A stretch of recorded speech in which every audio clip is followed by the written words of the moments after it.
Hey guys, what's up? It is week 454. Feeling a little under the weather. Didn't even go to work today. But I got energy to do week 454. It's going to be a short week because I participated in a top 10 on 22 shots.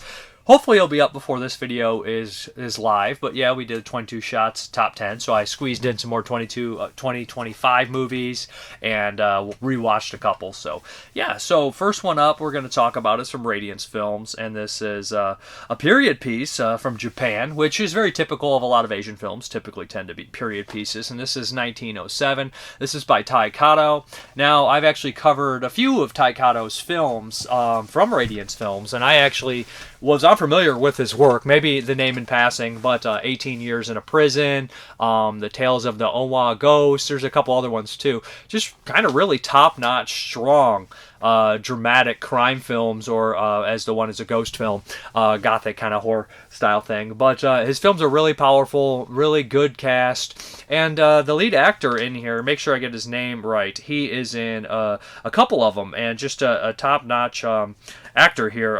I just want to say it's Sarada. I believe his name is Sarada. And he pops up in 18 Years in Prison and a couple other ones, and he's a great leading man. He's got this great demeanor about him. But yeah, this one is, a Yakuza film, but not... The Yakuza films are very odd, and Big Time Gambling Boss is another one by this guy stars in, fantastic actor. But the Yakuza films from the different decades are way different, and you think the 70s ones, they tend to be about kind of a lot of honor, a lot of, behind the scenes kind of manipulation and things of that nature, all leading to a kind of a character to do the noble thing in the Yakuza way and sacrifice himself. And this is kind of where Katō's films fit in, and this one fits in most definitely with that kind of element. But when you kind of move on, The Battles Without Honor and Humanity are a little bit more grittier than that by Keiji Fukasaku. But, in the 90s, when we start to get like some of the Takashi Miike or the V Cinema ones, they're just kind of wild, and the crime element is more chaotic and less honorable to a lot of the characters, if you will it that way. But this one follows a construction company that is deeply aligned with the Yakuza, and what is it? Sarab, the lead guy here, the Koji. I'm going to mispronounce his name, so why even bother here? Us Americans can't say shit. Well, I can at least, but...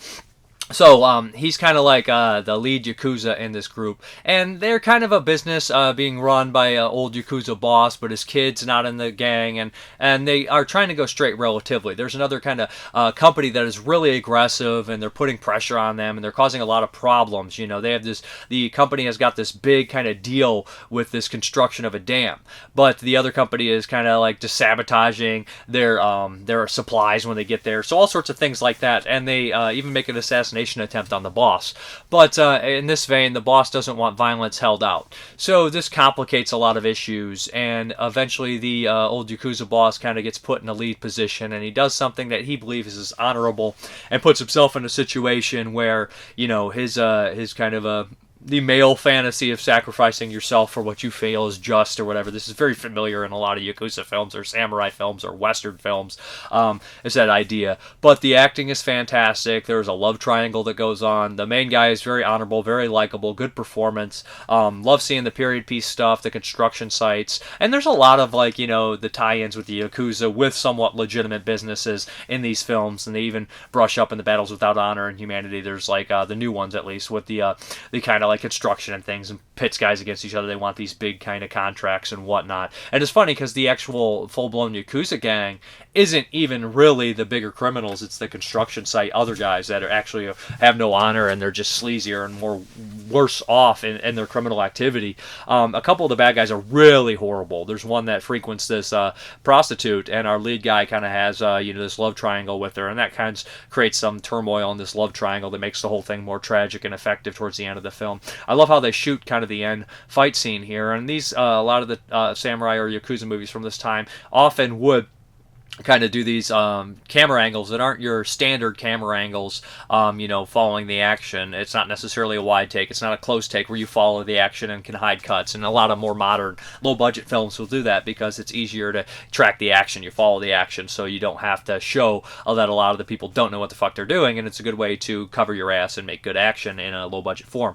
But this one is not either of those. It kind of settles the camera inside this tight, cramped area, and it sits behind this thing, and in the foreground foreground you have these things blocking a lot of the views. In the background you see them fighting, and it creates this chaotic I was there kind of moment. And they do that in a lot of these, and I thought that was a very effective moment. It actually ends very similar to me in a way of the Radiance film, The Ogre, the Greek film. But this ending is fairly typical. I thought this was a great one, and it was Katō's yet to make a bad one that I've seen. This is the 4th or 5th film that I've seen from him, and I love the Radiance dives into the Italian films that they've been doing, or the Japanese films. They stand out, and lots of great stuff that I've really enjoyed, and some even Hong Kong films. But as far as the features are concerned, we have early short film by Katō, Yunko Fuji, Flower and Storm, new video essay of the career of Junko Fuji by Mark Skilling. This covers the one of the lead actresses in the film and goes over her career and stuff of that nature. It's pretty interesting, good stuff.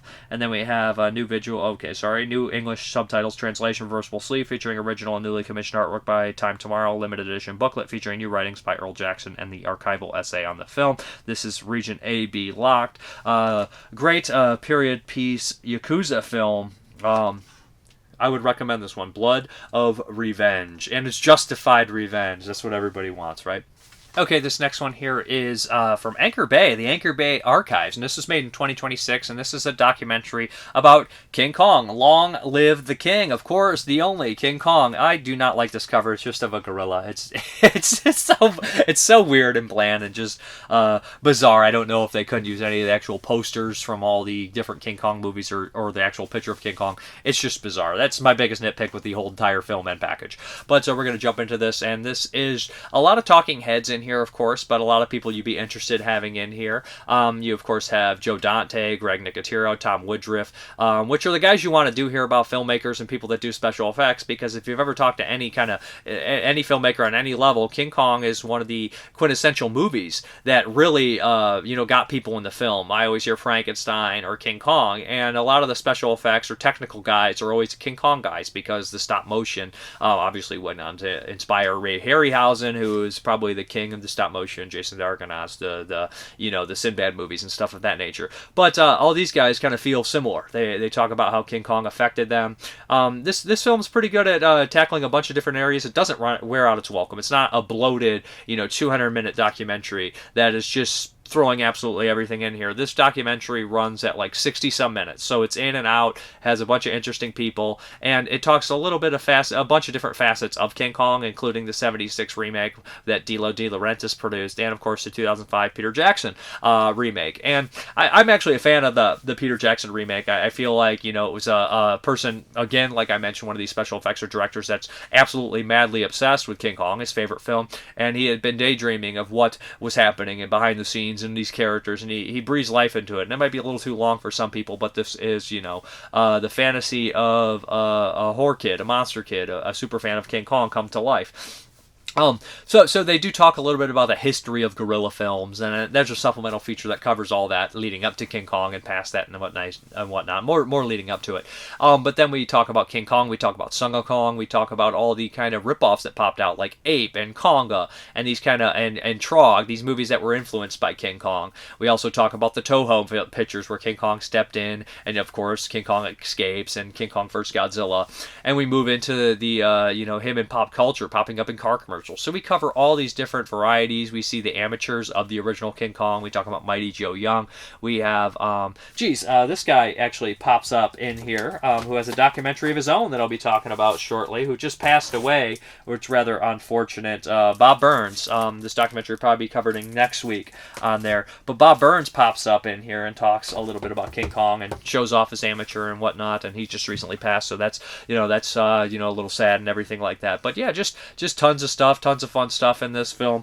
I would recommend it. And Doug Jones is also in here too. So yeah, that is Long Live the King if you're interested in King Kong or just talking heads talking about films. It's not edited poorly either. It's edited well with clips and things of that nature and the posters and stuff. So it's not just, head to head and whatnot. But there's a commentary, producer, director Frank Dietz, moderated by filmmaker and Ape Man Michael Calino. Is that Kalito, Song of Kong, Ape Suit Cinema, a featurette about the history of the Ape Suit Cinema featuring filmmakers Kurt Thatcher, Chris Wallace, and more. Wallace was the director of the Vagrant special, and maybe The Fly too, and special effects artist on The Fly. Monster Kid Manor, all 3 episodes of season 1 of the comedy YouTube series Monster Kid Manor, starring Bob Burns, Linda Wiley, Donnie Waddell, John Goodwin, Michael Schlesinger, Kathy Burns, Jeff Carson, Ralph, that's a tough one, Guduso, special appearances by Dana Gould, Greg Nicotero, and introduction by filmmaker Frank Dietz. Yes, Dana Gould is also in here, good comedian, very funny guy. But yeah, good solid doc, very easy watch, simple watch, light watching for, fans of King Kong and horror films. The next I'll be talking about is the films of Hisayasu Sato. These are Pink films. He's an infamous Japanese director. We've already had Volume 1 out, and Volume 2's been out for a while, but I wanted to jump into this. This is the Pink Line from Vinegar Syndrome, because the 3rd volume's coming out. I'm excited to watch that. I'm just going to watch all these as they come out. I'm a big fan of the director, and I'm super excited that his films are getting, stateside Blu-rays. I did have Love Minus Zero Equal Infinity on the DVD set that I can't remember, Arts Magic put out years ago. But, so we're going to tackle this one here, and this first one is called, it's an odd title, and Ariana on Gazes, Aria on Gazes, and I knew that movie under the title Bedroom, or Bedroom Wife. It's kind of an odd title, and that was actually the first Hisayasu Sato movie I ever saw. And I didn't even really register who he was. It was just this kind of random DVD that I had, got to review. And I watched it, and I remember it leaving somewhat of a lasting infection, a lasting thing in me. And then I eventually did see Splatter Naked Blood, which I thought was a fantastic, kind of more memorable film in my style that way. But watching this one, rewatching it, was kind of completely different here. This is a 1992 film by Sato. And it's an oddity. It kind of reminds me of the Love Letters in the Sand film from the previous set. It's a mystery. It's a film about, your typical kind of things, voyeurism in a Sato film, and also that idea, that hard not being able to connect with people, these people with strange fetishes and strange ideas that just seem distant or have this almost like very nihilistic people. To be honest, people that are very fatalist as well, that just don't really seem to care much if they live or die. And that kind of is a theme in his films to a certain extent. So we have this woman who is kind of addicted to this strange thing where she takes these kind of weird sleeping pills and goes into this like isolated chamber where there's like screens in the back, and people come in and they kind of use her for these fetishes. They touch her, they grope her. So we have a lot of the sexual kind of nature. Pink films, of course, have a lot of sexual nature and things of that stuff, eroticism. So there's these different kind of fetishes thrown in here, touching, and they get bizarre and weird. And one of the people is actually Sagawa. I can't think of the serial killer's name, but he's not really a serial killer, but he's a famous murderer who ended up cannibalizing a woman, I believe in France, a college girl, and he ended up getting shipped back to Japan and got off on insanity or something, or served his time and was released. So he became this really culturally strange figure in Japan, where he'd pop up in these films occasionally, and even wrote a script that Sato talks about that was never actually filmed. Just an oddity and a weird thing. And I remember the boys at Sick and Cinema talking about it. They'd be like the equivalent of like O.J. Simpson just popping up in a movie. But O.J. was famous before this, so it's even stranger that this guy has become this kind of cult icon, and certain people have connected to them. Can you imagine being at this like small kind of filmmaking kind of party, and you look over and there's just this like released known killer like Casey Anthony just hanging out there like with cocktails and things of that nature, but she actually was considered not guilty, so it's even stranger because this guy was considered guilty. But it's just an oddity, and it's a weird thing, and kind of definitely hovers over the entire film. But it becomes this kind of a strange thing of a murder, of course, is in here, and mistaken identity, and people not really knowing exactly what's going on, and it gets surreal, as it should. There's really gorgeous scenes, especially in the room. Like, they'll put the screen in the back, and it's sensual, as gross as some of the eroticism is. And the ending, I guess I was in a fever dream here. I was just like, I did not see that coming. I didn't remember that ending. I don't know if it's even coherent, to be honest. So this one didn't land as hard as a lot of the Sato films, and that could be my stupor of my, kind of sick state. But it's an oddity. There's an interview with the director, Sato, of course, talking about the movie, and there's interview with one of the actresses in it, and she still works in a bar, and I love the interview there because we have Sato walking around, and they're going there, and he's like, she works in this bar, and he's like has a camera on himself, and he's being filmed. You can tell he still likes the idea of filming in the city and filming and holding the camera, that little bit of voyeurism that obviously is so prevalent in his work. But a good Sato film would need a second viewing for sure, similar to Love Letters in the Sand. I definitely would like to watch both of those. And most Sato movies I have seen, the ones I've seen them a couple times, and they tend to take a couple times to kind of get the full impact of them, but still interesting nonetheless. And this one I had seen before, but I did not remember a damn thing about it except, a woman standing naked in a bedroom, which is pretty prevalent in Sato movies. So, hey, and rooftops, right? That's always in them. Okay, the next one in the Sato set is Love Minus Zero Equal Infinity, and this is only listed as a drama on Letterboxd, and I was like, I think this is considered a horror movie, at the very least a crime thriller, if not a horror film. So this is an odd one, and this is the one I've seen the most of Sato's films. This is the fourth time watching it, and I watched this initially for 1994 when I was on 22 Shots, and I loved it the first time I saw it. I really liked it. It made my top 10, and I went back and watched it again to make sure, and it just felt odd. I wasn't sure, and rewatching it the third time, it definitely landed its place. This is a movie that is thought-provoking for me. And it's an oddity, and it's about this kind of outsider kind of guy who follows UFOs, unidentified people or objects, is basically, but it's not people.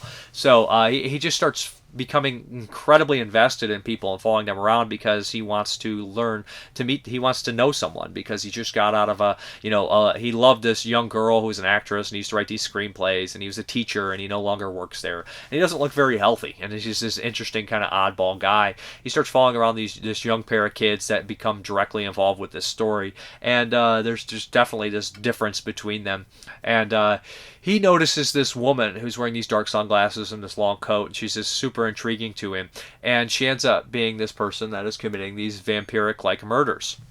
So she's committing these kind of strange vampiric murders that it's definitely your untraditional style vampire. It's not I drink your blood. It's kind of the cut with the syringe, and it's odd. In line. I don't want to say it was something like Mary, Mary, Bloody Mary, which is an untraditional vampire movie. Let's Scare Jessica. Let's Scare Jessica to Death. Those are movies where like Let's Scare Jessica to Death is like a question mark where you don't know, and this one is more in line with that, but in the Japanese kind of style. So this guy's eventually hired by her ex-husband to follow him around because he's incredibly invested, and he starts to unveil these weird kind of oddities about her and the story, but he's incredibly invested in her, and he gets this weird news in the middle of the film that is really kind of shocking and bothersome and prevalent for the time, 1994.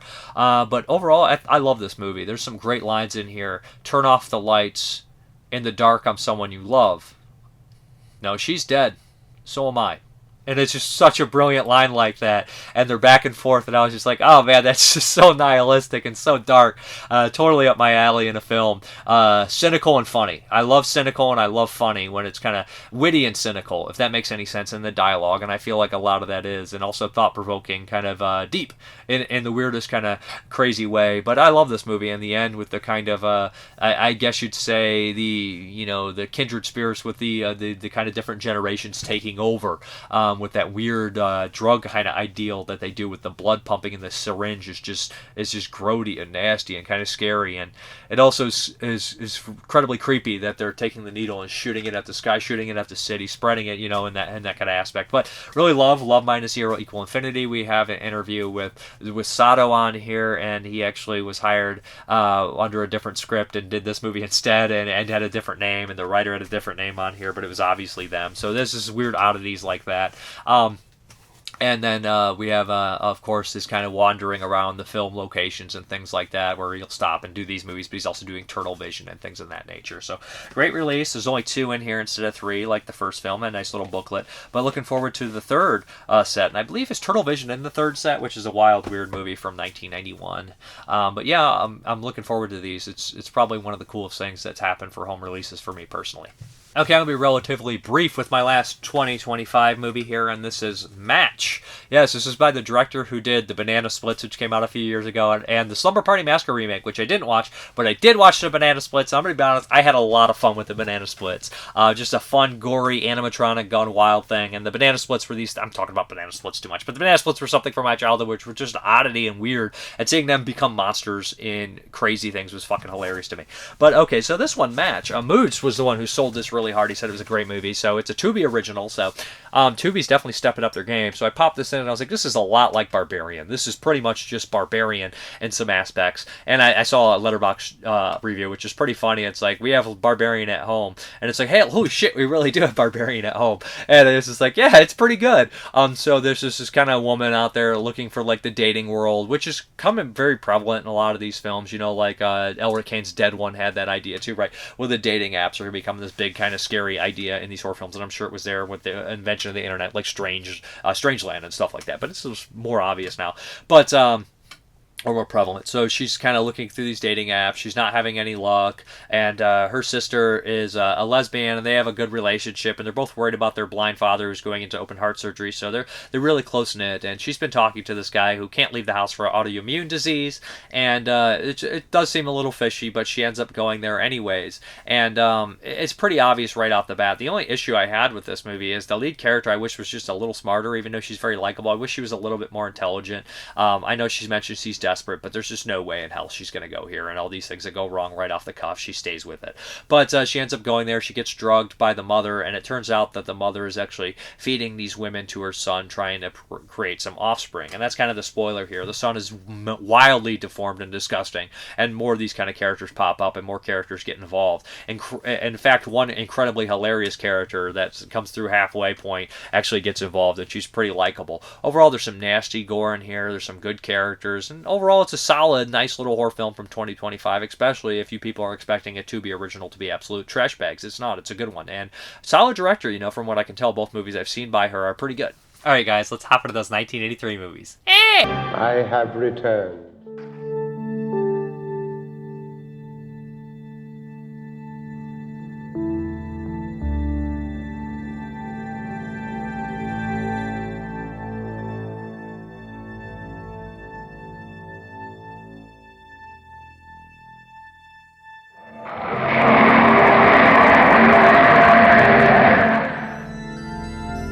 Okay.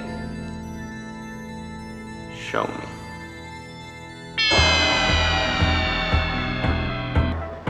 Where is the music now? The sound of laughter.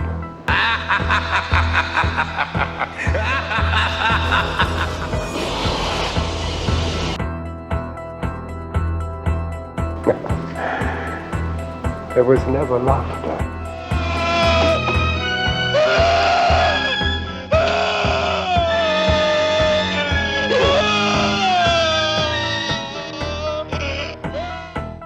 Like What's what like? screwing a psycho.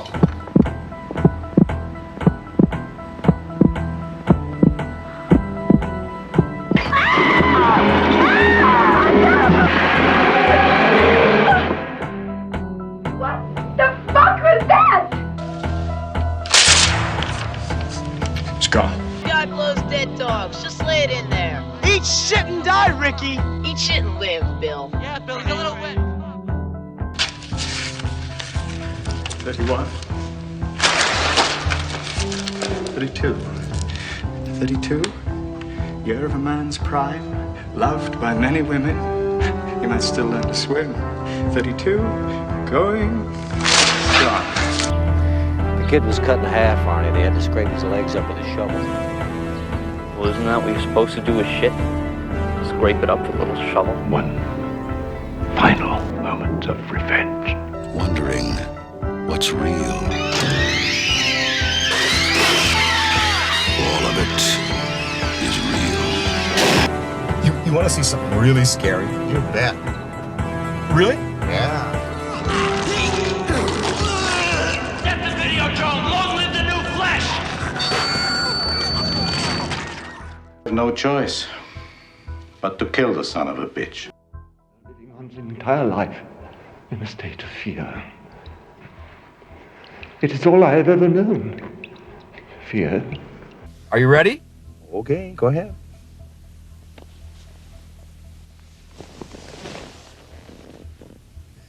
What are you doing?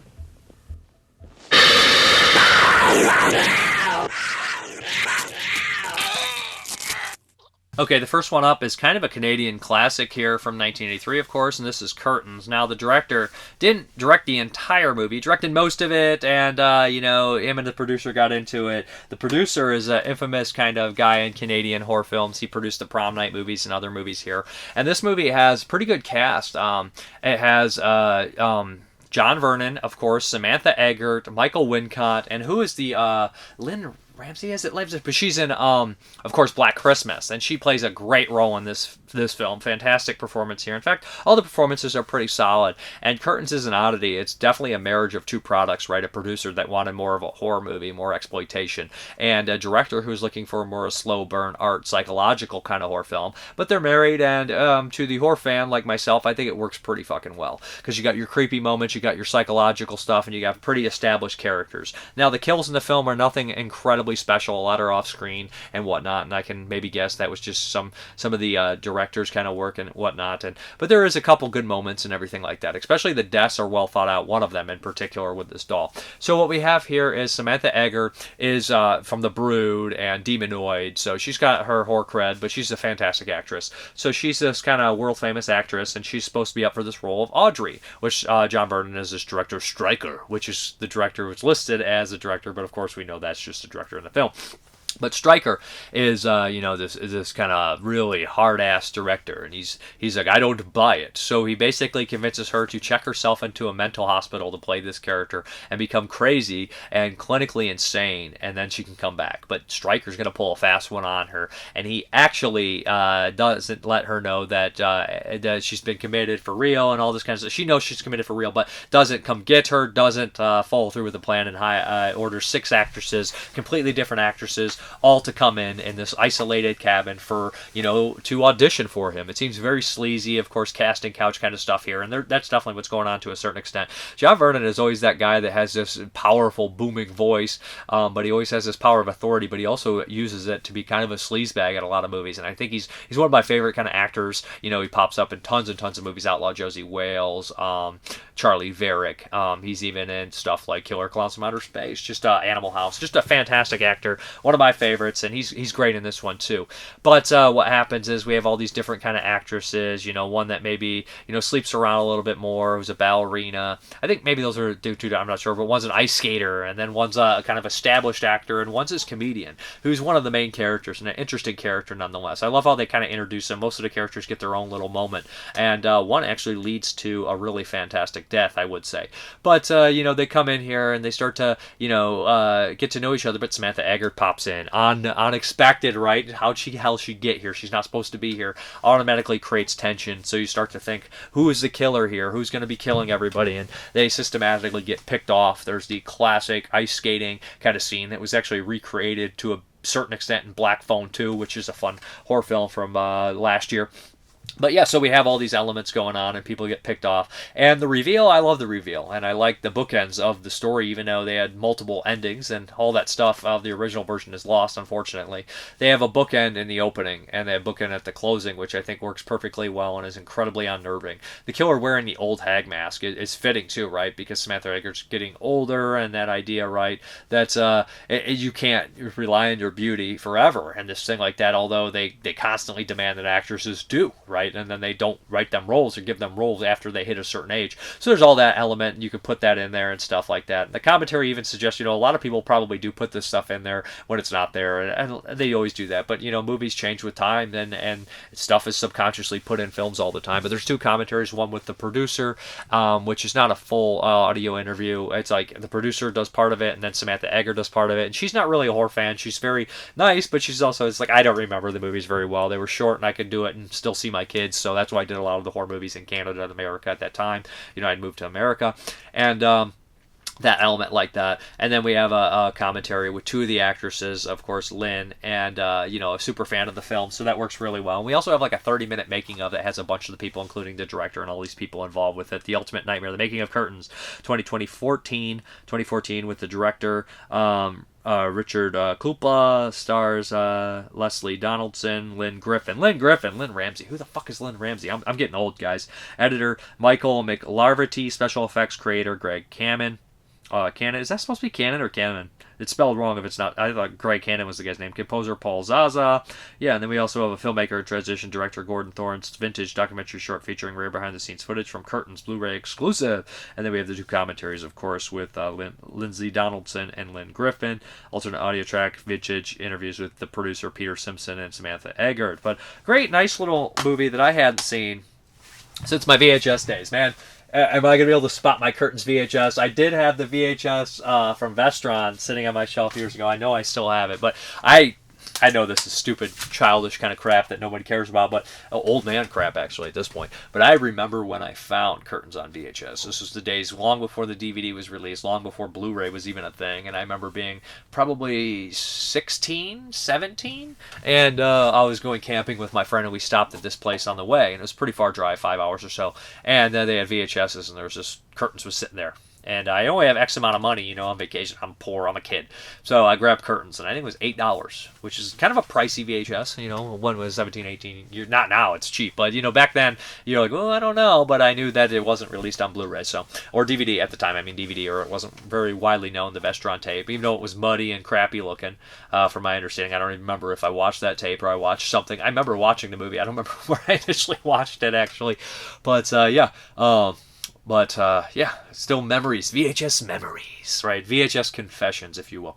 But yeah, good film, solid Canadian exploitation horror slasher, psychological stuff. Okay, we're moving on to a woman in prison flick from 1983, and this is Chained Heat. Now, I didn't watch this one because although it lists as uncut for the first time, there's like slight cuts from it. Slight cuts from Chained Heat, okay? Not worth worrying about, I guess a squib shot according to my buddy Bruce Holchek. But yeah, I watched that version here. And I love this fucking movie. And this is one woman in prison movie I had not seen yet. And the year before they had Concrete Jungle. This has a lot of similarities to Concrete Jungle, a lot of the same cast and a couple of the same cast members, including Robert Miano and some other people like that. But yeah, this is this is like kind of one of the best women in prison movies I've ever seen, maybe one of the cap it off. But you got Linda Blair, John Vernon. Of course, John Vernon's back again in kind of his sleazy authority role as he's great at. Sybil Danning, another great one in there. Stella Stevens, Henry Silva, Robert Miano, Michael Callan. So it's just such an amazing cast in a woman in prison movie. I love this damn thing. So, of course, Linda Blair, we show her going to prison with kind of a couple of people she's introduced to her friends and stuff like that. Not friends, but she's going for the first time, so she's kind of a fish in the prison system, right? And she sees a lot of fucked up stuff right off the cuff. People getting beat up, prisoners threatening each other, all that kind of stuff like that. There's going to be plenty of lesbianism, plenty of sex. There's going to be a lot of sexual assaults, thanks to Robert Miano, who's playing the same character he did in Concrete Jungle, basically. But we have all that kind of elements going on, all that stuff that you'd expect in a woman in prison movie, but plus so much more. So John Vernon is crooked warden. He has his own office all decked out so he can bring in prisoners and make them be stool pigeons for him, and then sleep with them as well in his hot tub that he records everything because he's an amazing sleazebag. Stella Stevens is the captain of the prison. She basically runs the damn thing. She's also corrupt. Both of them are corrupt. Both are selling drugs on the side. They both hate each other because they're cutting into each other's business, but they don't know they're both. It's fucking insane. Sybil Danning is kind of like a lead gang member that's selling drugs for Stella Stevens. Henry Silva is Stella Stevens' boyfriend pimp, and he takes prisoners out to go to these fancy fucking parties to sleep around with these guys, but she's also fucking Sybil Danning, so you have that, so that's great. Robert Miano is the prison guard, so you have all this crazy shit going on, right? Sleazebag crap, drama, shower scenes. It is the trash-tastic masterpiece that you've heard everything about. So Linda Blair, she's a great child actress, and her acting ranges. She's good in Hell Night. She's solid in this, but later in her career, and this one has a lot of similarities to Savage Streets. Linda Blair and John Vernon as well from the next year, which I love. I can't wait to talk about that one. You're one bad bitch, aren't you? John Vernon is fucking the best. But yeah, so this one gets wild, and her performance is good. It's just sleaze. I like the unapologetically like trash trash films from this time. Although it's like obviously uncomfortable for a lot of people to watch, but you don't sit down and watch, Chained Heat and be like, oh my god. You don't fucking hold your monocles watching Chained Heat. You know exactly what the fuck you're getting into. Now if you like made your wife watch it or something, she was mad at you, I could see that. But I mean, you rent Chained Heat, you getting Chained Heat. But it ends in this kind of big, somewhat action set piece. You get people comeuppance and everything like that. But my favorite part in the whole movie that made me laugh out loud hysterically is Linda Blair runs into John Burton's office. And he's sitting there like half fucking drunk. And he's staring at his fish tank. And he's just like this. And she starts screaming all this stuff, and he says, what the fuck are you talking about? And it's just absolutely hilarious, his demeanor. But I love this damn thing, man. I definitely want to watch Red Heat as well when I get a chance from 85, and Jungle Warriors for next year. I am including stuff like women in prison movies and the Katō erotic films, like the bondage stuff. I'm throwing it in with the horror films because they're exploitation style. And the big ones, like the heavy hitters of that genre, I'm going to throw in here too, including the kind of post-apocalyptic ones, because a lot of these directors dabble back and forth, and exploitation and horror and sci-fi. They're all cut from the same kind of cloth. But highly recommended Chained Heat. One of my favorite women in prison flicks I ever saw. And, if you want to know the features on this one, we have, it is a DVD set, so introductions by Mr. Skin. Chained Heat is presented uncut in the first time in North America. Video interviews with actress Stella Stevens. Chained Heat and Sybil Danning. Jungle Warriors. That's right here. So highly recommended stuff. This is Panic House, the old label that Synapse used to have. Okay, now we're going to talk about A Night to Dismember. That's right. And this is a Doris Wishman picture. Doris Wishman, exploitation, like softcore kind of, sex director, porn director, kind of pretty iconic, very popular. She's definitely a character if you listen to the commentary on Night to Dismember, because she's insane. It's hilarious. Her and so is the DP. They're arguing back and forth, having fun, having some laughs at each other's expenses. Definitely a friendly kind of commentary here. But this is an odd one. It has a real odd history about it. So there's two versions of this film, probably more floating around. So they made this in 83 and it got kind of taken away. The negative was kind of destroyed at a certain time, so they never really got to cut this thing properly. So that version never really surfaced until 2018.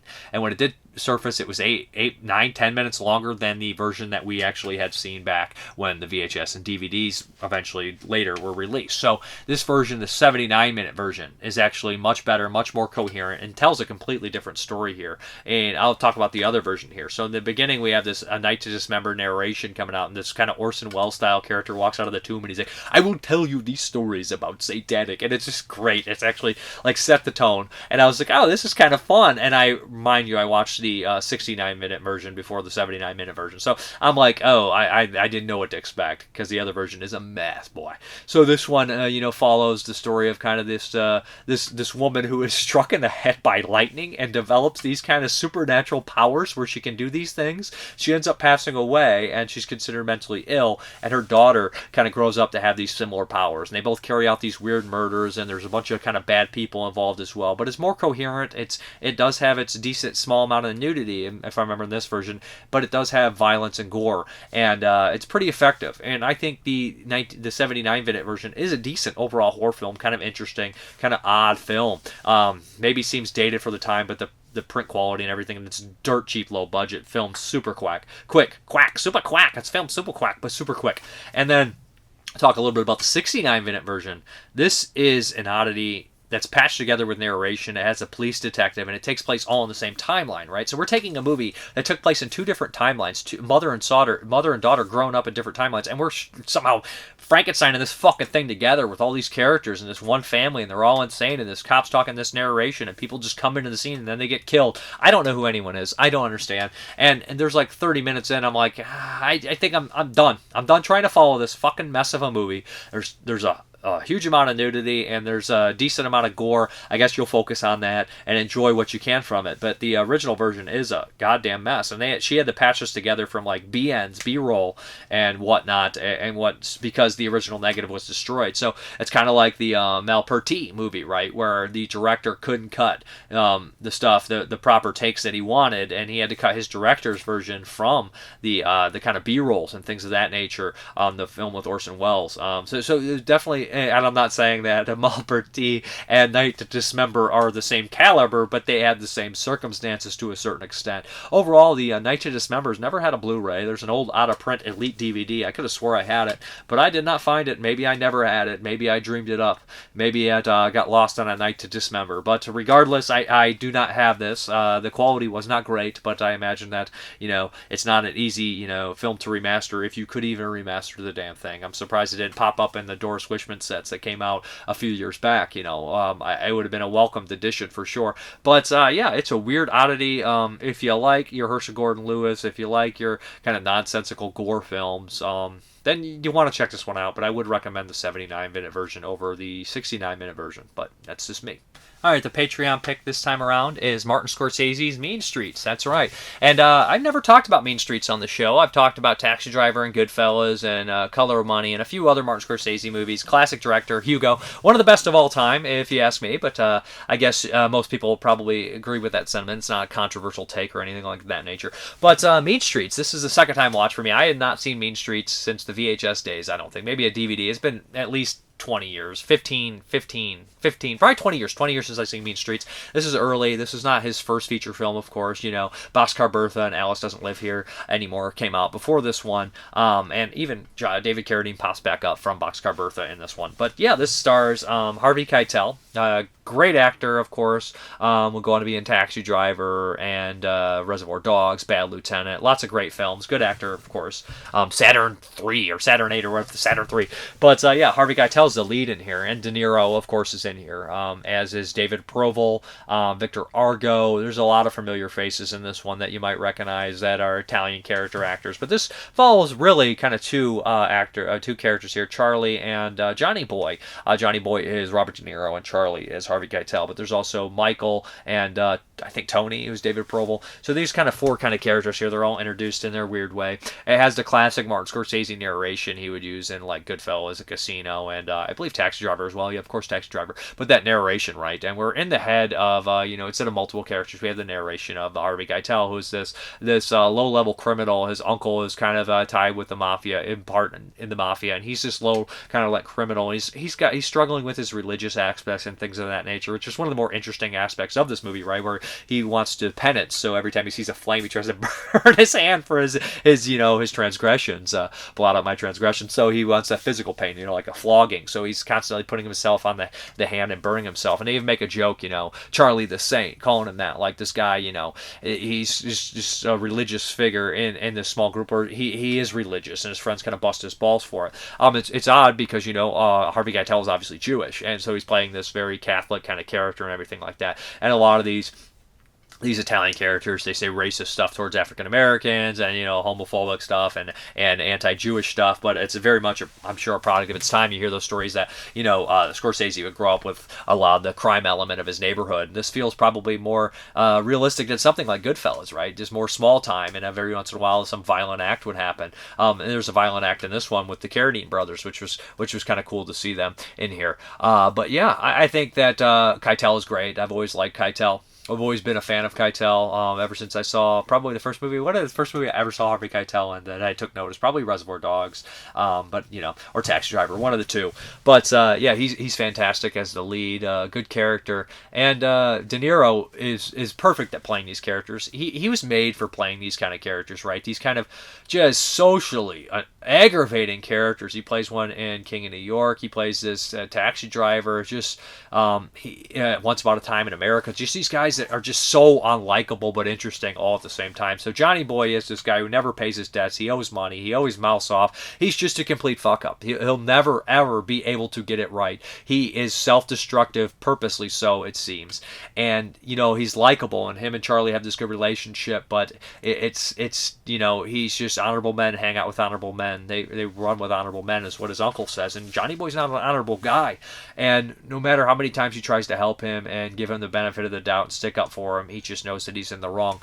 But things start to get, obviously the pressure cooker gets turned up. It's not going to be your straight up gangster film like Goodfellas or Casino, or even something incredibly violent like Taxi Driver or anything of that nature. It's kind of subtle in a lot of ways until it finally hits that breaking point. There's a lot more drama than crime in this film, and it's about these kind of four characters and whatnot. And it's great seeing the city. It's a perfect precursor to Mean Streets and Goodfellas. If you're a big fan of those, you want to see a little bit less polished kind of work from him. But it's a good film. It's got the great classic Martin Scorsese needle drops that we all love. He's always been good at that, always having these great, fantastic needle drops and whatnot. But I would really recommend Mean Streets. It's like, hey, Martin Scorsese's a great director. Newsflash. Who would have heard of this little guy, Martin Scorsese? But seriously, come on, great film. It was great to rewatch it, and the ending. It's one of those endings. I was like, hey. But those endings is pretty memorable ending, to be honest. Very haunting in a lot of ways, but also has this love element in here where, how often they would just call people crazy for having like epilepsy and things of that nature. But great film, great Patreon pick, of course, a classic, recommended. All right, let's get to these questions, comments, and concerns, all that jazz. So, bada bing, bada boom.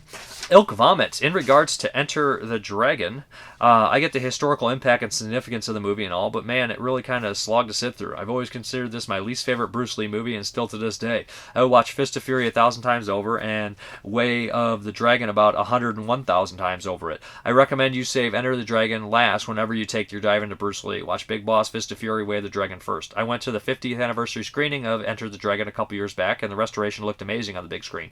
What stood out most was the audio. That shit was hella crisp and impactful. Awesome. Way up, dude. Best movie reviewer on YouTube. Thank you very much. Nick Mua. I found my brand spanking new, well, sort of copy of Madhouse on eBay. The Kino indeed is out of print. Said edition is only post this one. Wicked Shop gives the link. I always forgot how good Dick Moss's The Lift actually is, and still damn chilling decades later. The remake was okay. This Lost Boys and Town of Dreaded Southern... Wait, what is this? Oh, okay, sorry. The remake was okay, though it's been a while since I've watched it. Edward Herrmann was good in it. Sadly, he didn't do much horror outside The Lost Boys and the Town of Dreaded Sundown remake, requel, whatever you want to label it. Questions. Do you enjoy the film more when it comes in digi book format, or is it accompanied by a booklet or other goodies? Because I does. No. I mean, the supplemental stuff is cool. If it gives it context, yes, but a digibook's not going to give it shit. It's just the packaging. But if there's a booklet or an interview or something that gives the film context, I can enjoy it more. But just for the sheer fact of packaging, never does. Did the ending make me enjoy the film more? Make me enjoy the packaging more, the product. Did the ending of Dead Buried make you very sad too after your initial watch? It sure did me.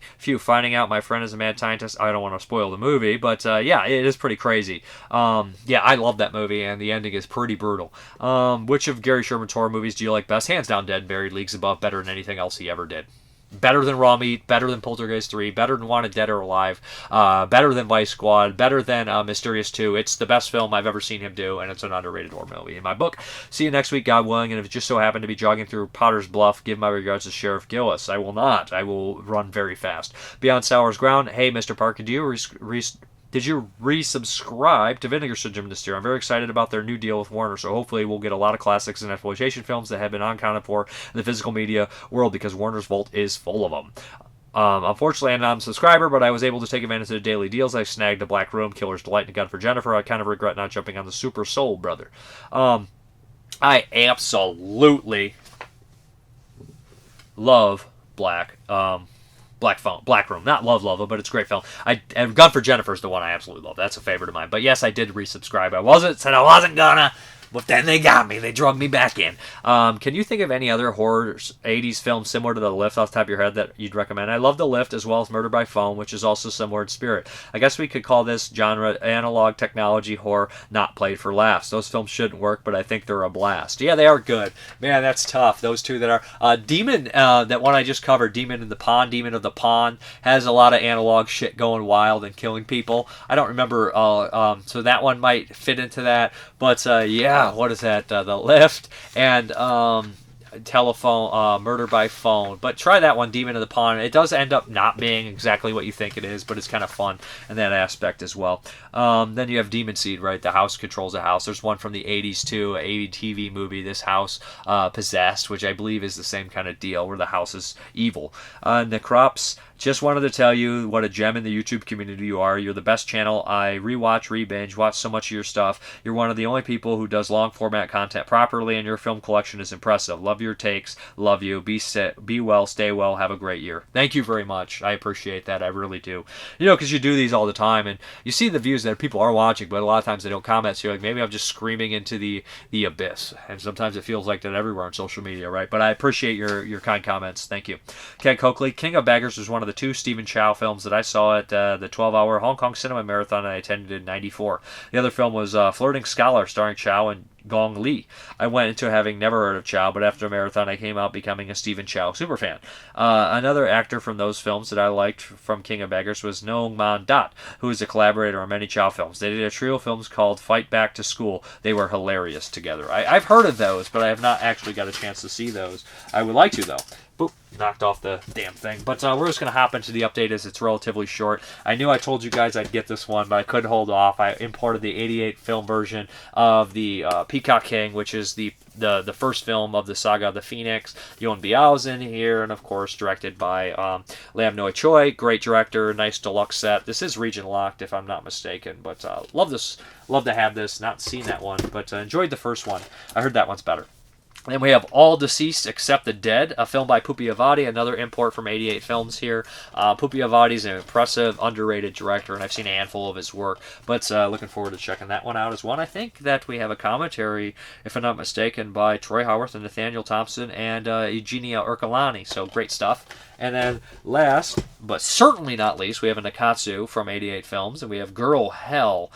This looks wild, not to be confused with the classic one that Massacre Video put out, which is a really dirty, direct-to-video, nasty movie that I've actually not watched, but I have the Blu-ray of that. But this one is a different one, Girl Hell, from the 70s. Love the Nakatsu line, so gotta have that one. But yeah, let's get out of here. Oh yeah, thank you very much, guys, for watching, and as always, have a good one.